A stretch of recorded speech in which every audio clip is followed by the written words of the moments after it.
ರೇಣುಕಾಸ್ವಾಮಿ ಹತ್ಯೆ ಕೇಸ್ನಲ್ಲಿ ದರ್ಶನ್ ಅಂಡ್ ಗ್ಯಾಂಗ್ಗೆ ಇವತ್ತು ಕಸ್ಟಡಿ ಅಂತ್ಯಗೊಳ್ತಾ ಇದೆ. ಸೊ ಇವತ್ತು ಕೋರ್ಟ್ಗೆ ಮತ್ತೆ ಪೊಲೀಸರು ಈ ನಾಲ್ವರನ್ನ ಹಾಜರುಪಡಿಸಬೇಕಾಗಿದೆ. ಈಗಾಗಲೇ ಪ್ರಕರಣಕ್ಕೆ ಸಂಬಂಧಪಟ್ಟ ಹಾಗೆ ಸಂಪೂರ್ಣ ವಿಚಾರಣೆಯನ್ನ ಪೊಲೀಸರು ಮುಗಿಸಿದ್ದಾರೆ. ಈ ಹಿನ್ನೆಲೆ ಮತ್ತೆ ಕಸ್ಟಡಿಗೆ ಕೇಳೋ ಸಾಧ್ಯತೆ ಬಹಳ ಕಡಿಮೆ ಇದೆ.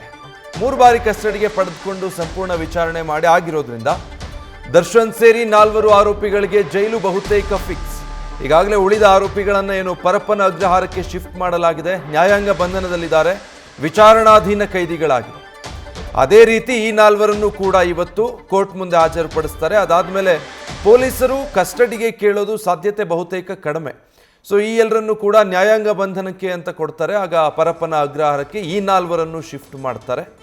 ಪರಪ್ಪನ ಅಗ್ರಹಾರದ ಬ್ಯಾರಕ್ನಲ್ಲಿ ವಿಚಾರಣಾಧೀನ ಕೈದಿಯಾಗಿ ಈ ಎಲ್ಲರೂ ಕೂಡ ಉಳಿದುಕೊಳ್ಬೇಕಾಗುತ್ತೆ. 2011ರಲ್ಲೂ ಕೂಡ ನಟ ದರ್ಶನ್ ಪತ್ನಿ ಮೇಲೆ ಹಲ್ಲೆ ಮಾಡಿದ್ದಂತಹ ಕೇಸ್ನಲ್ಲಿ ಪರಪ್ಪನ ಅಗ್ರಹಾರ ಜೈಲು ಸೇರಿದ್ರು. ಆಗಲೂ 2 ವಾರ ಆಲ್ಮೋಸ್ಟ್ 14 ದಿನ ನ್ಯಾಯಾಂಗ ಬಂಧನದಲ್ಲಿದ್ದರು. ಒಟ್ಟು 28 ದಿನ ಪೊಲೀಸ್ ಕಸ್ಟಡಿ ಮತ್ತು ನ್ಯಾಯಾಂಗ ಬಂಧನ ಸೇರಿ. ಡೀಟೇಲ್ಸ್ ಕೊಡ್ತಾರೆ ನಮ್ಮ ಪ್ರತಿನಿಧಿ ಶಿವಕುಮಾರ್. ಸೊ ಶಿವಕುಮಾರ್, ಇವತ್ತಿನ ಪಾಸಿಬಿಲಿಟೀಸ್ ಏನು? ಮತ್ತೆ ಕಸ್ಟಡಿಗೆ ಕೇಳೋ ಸಾಧ್ಯತೆ ಕಡಿಮೆ ಎನ್ನಲಾಗ್ತಾ ಇದೆ ಪೊಲೀಸರು. ಸೊ ಪರಪ್ಪನ ಅಗ್ರಹಾರನೇ ಫಿಕ್ಸಾ ಈ 4ವರಿಗೂ?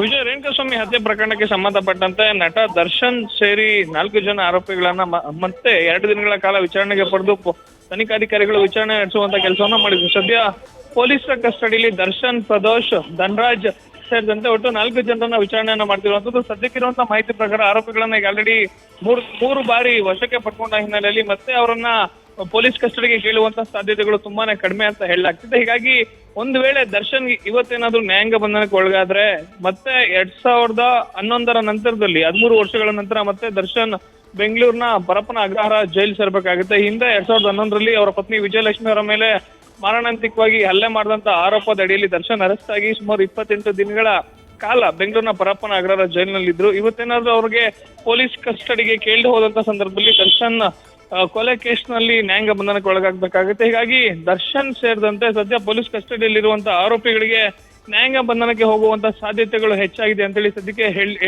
ಹೇಳಲಾಗ್ತಿದೆ. ಮತ್ತೊಂದು ಕಡೆ ಪ್ರಕರಣಕ್ಕೆ ಸಂಬಂಧಪಟ್ಟಂತೆ ಈಗ ಇನ್ನೂ ಕೂಡ ಹತ್ಯೆಯಾದಂತ ರೇಣುಕಾಸ್ವಾಮಿ ಹಾಗೂ ಆ ಪ್ರಕರಣದಲ್ಲಿ ಎಫ್ಐ ಆರೋಪಿ ಆಗಿರುವಂತ ರಾಘವೇಂದ್ರನ್ ಇದ್ದಾರೆ. ಇವರ ಮೊಬೈಲ್ ಪತ್ತೆ ಆಗಿಲ್ಲ. ಧನರಾಜ್ ಮೃತಪಟ್ಟಂತ ರೇಣುಕಾಸ್ವಾಮಿಗೆ ಕರೆಂಟ್ ಶಾಕ್ ಕೊಟ್ಟಂತ ಆರೋಪ ಏನಿದೆ, ಆತ ಬಳಸಿದಂತ ಕೃತ್ಯಕ್ಕೆ ಬಳಸಿದಂತ ಮತ್ತೊಂದು ವಸ್ತು ಕೂಡ ಪತ್ತೆ ಆಗಿಲ್ಲ. ಜೊತೆಗೆ ಪ್ರಕರಣ ನಡೆದಂತ ನಂತರದಲ್ಲಿ ಪಟ್ಟಣಗೆರೆ ಶೆಡ್ಗೆ ಪ್ರಮುಖ ಆರೋಪಿ ಹಣಕಾಸಿನ ವ್ಯವಹಾರ ಮಾಡಿದಂತ ಪ್ರದೋಷ್ ಏನಿದ್ದಾನೆ, ಆತನ ಜೊತೆ ಮತ್ತೋರ್ವ ವ್ಯಕ್ತಿ ಬಂದಿದ್ದ ಅನ್ನೋ ಆರೋಪ ಇರುವಂತದ್ದು. ಆದ್ರೆ ಮತ್ತೆ 3 ಬಾರಿ ಕಸ್ಟಡಿಗೆ ತಗೊಂಡು ವಿಚಾರಣೆ ಮಾಡಿದ್ರು ಕೂಡ ಆರೋಪಿಗಳು ಸರಿಯಾಗಿ ಪೊಲೀಸರಿಗೆ ತನಿಖೆಗೆ ಸಹಕರಿಸಿಲ್ಲ ಅನ್ನೋ ವಿಚಾರಗಳು ಹೊರಬರ್ತಿರುವಂತದ್ದು. Vijay, thank you Shivakumar. News first ನಿರ್ಭೀತಿಯಿಂದ ನಿಮ್ಮ ಪರವಾಗಿ.